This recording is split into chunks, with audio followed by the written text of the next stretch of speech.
I've always liked to draw, um, ever since I was a kid. Um, and I guess it was a way of to entertain myself too.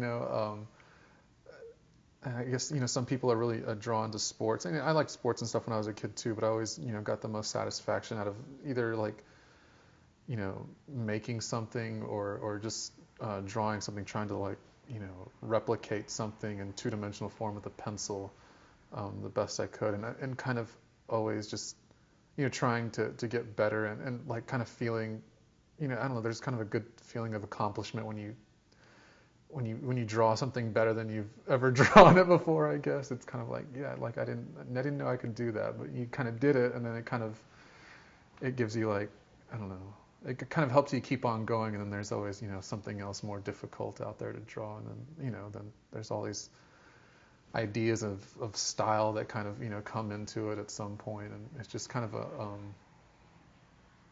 it's something that never has an answer. It's a puzzle that never really has an answer. It's always kind of uh, something that just it will never be resolved, and so just a kind of a continual search, I guess, maybe. The idea of like what's the value of art, and what's the value of what I do, because I mean, in some, I guess I kind of recognize in some ways that there is a sort of uselessness to art, and I find art to be inspiring, and so it's kind of it's a sort of like it's a goal of mine to make inspiring art. A lot of my stuff has humor, so like I'll have like an idea of like an inspired individual, but he'll be like this tiny little like half-inch guy, and he's kind of like looking up at at the world or something. So there's maybe a little bit of tongue-in-cheekness there, or something, but I don't know. At the same time, like I guess maybe it kind of um, throws a wrench in what I'm doing a little bit.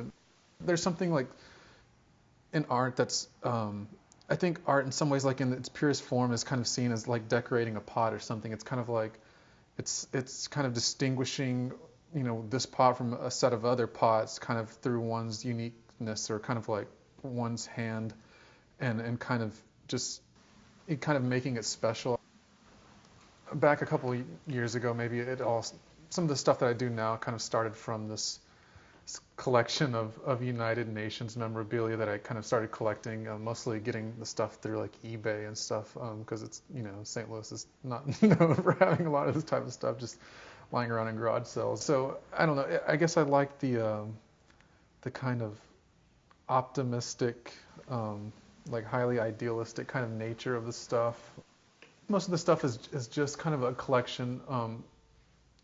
Mostly just for kind of my own inspirational purposes, maybe. It was kind of like, you know, I think one of the best things that I have, or one of the things that first started me off is this, I think it was a cookbook, like with all these United Nations, or recipes from compiled by the wives of different UN representatives that were, it had different,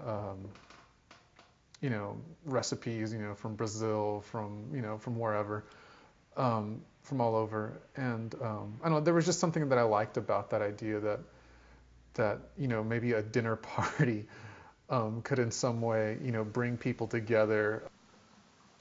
When I find things that embody kind of like a certain idea or feeling, or has like just a like a certain feeling of what I'm interested in, then like I kind of get that object and kind of just examine it, like why does it have that kind of feeling, or whatever, and then I kind of so kind of break it down and kind of use it uh, for what it does, I guess, or what kind of meaning it conveys. And